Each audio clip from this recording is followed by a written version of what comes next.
السلام علیکم ورحمۃ اللہ وبرکاتہ۔ ناظرین کرام، امید ہے کہ مزاج بخیر ہوں گے۔ کچھ دنوں سے سوشل میڈیا سے کافی حد تک دور رہا، لیکن گزشتہ روز میں نے لاہور سے آتے ہوئے بھائی عبدالودود صاحب جو جی ٹی آر میڈیا کے ایک سرکردہ شخصیت ہیں، ان کی گفتگو سنی جو انہوں نے قائد جمعیت حضرت مولانا فضل الرحمن صاحب دامت برکاتہم العالیہ کی خدمت میں کچھ گزارشات پیش کی ہیں۔ ان کا تخاطب یقیناً اکابر کے ساتھ، بڑوں کے ساتھ اسی طرح کا ہونا چاہیے۔ تخاطب اچھا تھا، کلام اچھا تھا، اگرچہ بعض مقامات پر یوں محسوس ہوا مجھے کہ شاید وہ طنز کر رہے ہیں۔ اگر میں سمجھتا ہوں کہ اس گفتگو میں طنز کی وہ بو نہ ہوتی تو زیادہ اچھا ہوتا، ان کے وہ ہم تھوڑا اور زیادہ سراتے۔ لیکن انہوں نے جو دو چار باتیں کی ہیں، میں چاہتا ہوں کہ میں حضرت کی خدمت میں دو چار گزارشات عرض کروں کہ حضرت آپ نے دو تین باتوں پر بڑا فوکس کیا ہے۔ ایک تو یہ کہ ڈمی مدارس،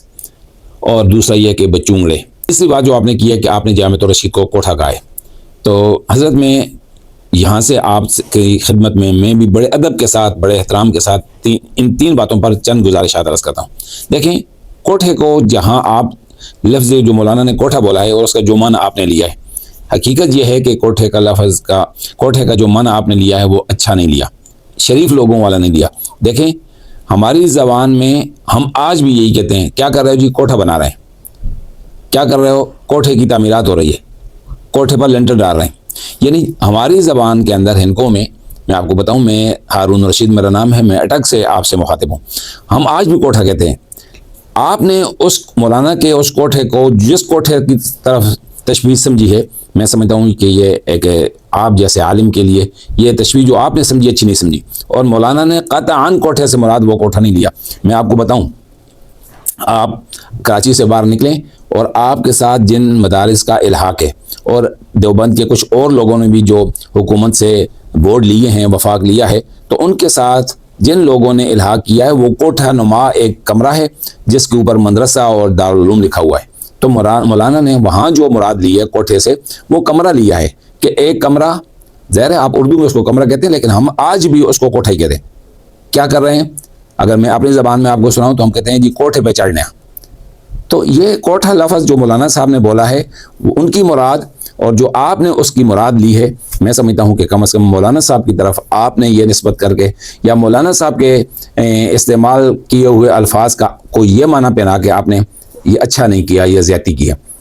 تو آپ نے جامعۃ الرشید جہاں قرآن پڑھا جاتا ہے، یقیناً قرآن پڑھا جاتا ہے، مولانا صاحب نے جامعۃ الرشید کی بات نہیں کی، مولانا صاحب نے جامعۃ الرشید دیکھا ہے، بلکہ پوری دنیا نے دیکھا ہے۔ وہ ایک کوٹھے کا نام نہیں ہے، وہاں بڑی بلڈنگ ہیں اور ماشاءاللہ بہت کچھ ہے الحمدللہ۔ لیکن جو لوگ یہ جو دعویٰ کیا جاتا ہے نا 30 لاکھ علماء کا، 20,000 مدارس کا، تو ان مدارس میں اگرچہ 20,000 نہیں، میں نے پہلے بھی ایک ویڈیو میں چیلنج کیا تھا کہ 2,000 بھی ثابت نہیں کر سکتے۔ یقیناً آپ کے ساتھ کچھ اسکول قسم کے مدارس ہمارے علاقے میں بھی رجسٹر ہو رہے ہیں، تو ٹھیک ہے، ان کی ضرورت ہے۔ تو کوٹھے کا جو آپ نے معنی لیا ہے حضرت مولانا صاحب کا، یہ مراد نہیں تھا، وہ کوٹھا مراد نہیں تھا۔ یہ کوٹھا جو عام معمول میں استعمال ہوتا ہے، یہ کوٹھا مراد ہے۔ اور ایسے بہت سارے کوٹھوں پر مدرسہ، دارالعلوم وغیرہ وغیرہ لکھ کر جو ہے اس کی رجسٹریشن لوگ ظاہر کر رہے ہیں۔ آپ کی طرف بھی کچھ لوگ آئے ہیں، کچھ ہمارے پڑوس میں بھی KPK کے اندر جو ایک لیا گیا ہے، بورڈ لیا گیا ہے، ان کی طرف بھی گئے ہیں، تو وہ یقیناً کمرے ہیں، کوٹھے ہیں جن پر مدرسہ اور دارالعلوم لکھا ہوا ہے۔ تو آپ نے کوٹھوں کو اتنا مطلب لیا ہے، اور اس پر میرے خیال میں آپ یقیناً پریشان بھی ہوں گے۔ تو میں آپ سے صرف یہ کہنا چاہتا ہوں کہ کوٹھے سے مراد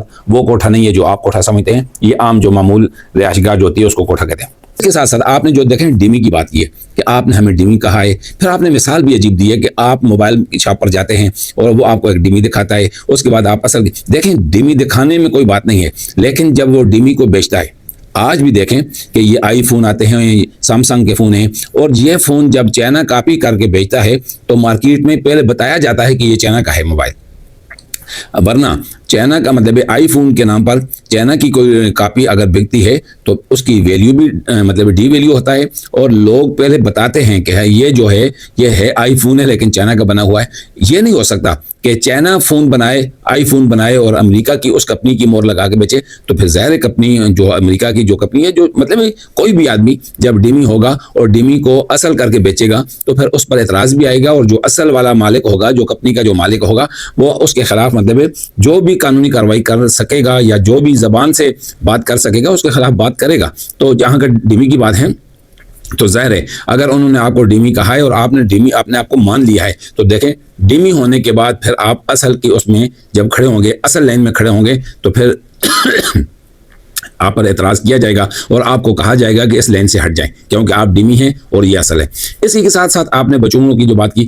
تو دیکھیں جب ایک سنجیدہ گفتگو ہو رہی ہے،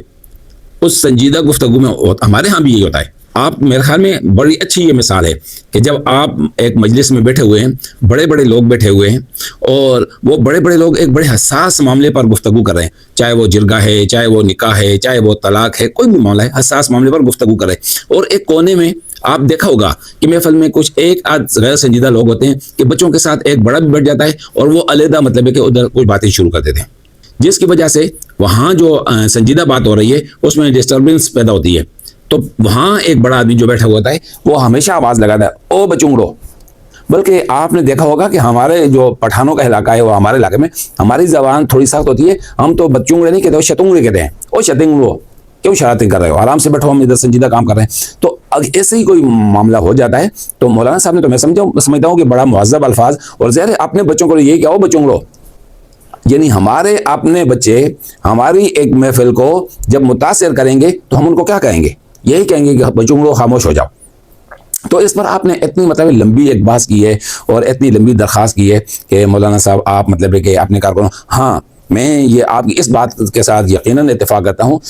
جمعیت علماء اسلام کے کارکنوں کو، مولانا صاحب کے کارکنوں کو کم از کم کسی کے ساتھ بھی اپنی زبان جو کوئی بھی بات کریں دلیل سے بات کریں، کوئی جواب بھی دیتے ہیں تو دلیل سے جواب دیں، کمنٹس بھی لکھتے ہیں تو اپنی دلیل کو مطلب کسی کے خلاف اور زبان درازی کرنا یا گٹے پٹے الفاظ استعمال کرنا یہ اچھا نہیں ہے۔ یہ بات آپ کی ٹھیک ہے، میں اس کی تائید کرتا ہوں۔ باقی جو 3 باتیں ہیں اس پر حضرت بات یہ ہے کہ آپ سارا کا سارا الزام مولانا صاحب کو نہ دیں۔ آپ کو پتہ ہے کہ مولانا صاحب معاف کرنے والا ہے، آپ کو پتہ ہے کہ مولانا صاحب بڑے دل والا ہے، آپ کو پتہ ہے کہ مولانا صاحب تو دشمنوں کو بھی ہنس ہنس کے اور گلے لگاتا ہے، ملتا ہے، کھانے کھلاتا ہے، تو آپ کے ساتھ مولانا صاحب کیوں نہیں بیٹھیں گے؟ لیکن جہاں تک بات ہے بلانے کی، دیکھیں بات یہی ہے کہ جب اپنے لوگ آپ کے کسی مشن کو نقصان پہنچاتے ہیں تو ان پر غصہ زیادہ آتا ہے، ان سے ناراضگی زیادہ پیدا ہوتی ہے۔ تو حقیقت یہی ہے کہ اس وقت جو آپ حضرات کا میڈیا ہے، آپ حضرات کا جو ادارہ ہے، وہ پورے پاکستان کے علماء، پورے پاکستان کے دینی مدارس ان کے مقابلے میں آ گیا ہے، اور ان قوتوں کے ہاتھوں استعمال ہو رہا ہے جو قوتیں مدارس کو اچھی نظر سے نہیں دیکھ رہی۔ جب ایسی صورتحال ہوگی تو پھر حضرت آپ خود ہی سوچیں کہ علماء کیا کہیں، آپ کو کیا بات کریں اور کیا بات نہ کریں۔ تو میری آپ سے درخواست ہے کہ ان 3 جن باتوں پر آپ زیادہ ناراض ہیں، اس کو اگر آپ غور سے دیکھیں تو اس کی بنیاد آپ خود ہی ہیں۔ اللہ رب العزت علماء کو،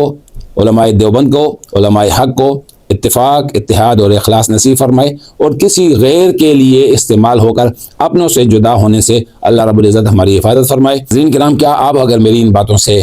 متفق ہیں تو میری آپ سے درخواست ہے کہ میری یہ ویڈیو ہمارے بھائی عبدالودود صاحب تک پہنچا دیں۔ جزاک اللہ خیرہ۔ السلام علیکم ورحمۃ اللہ وبرکاتہ۔